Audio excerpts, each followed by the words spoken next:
আমরা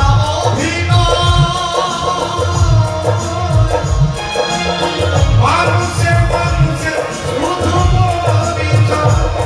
ধরে নাম ভদ্রনাম নেই শান্তি ধরে নাম ভদ্রনাম নেই শান্তি পাবে এটাই শেষ এর চাইতে হিন্দু ধর্মের মধ্যে যারা সনাতন ধর্মে ধরে হয়ে আছে অবশ্যই এটা জানবেন হিন্দু ধর্মে হর নাম ছাড়া আর কোনো সঠিক জিনিস নেই বাকি যাচ্ছে সব দুর্নীতি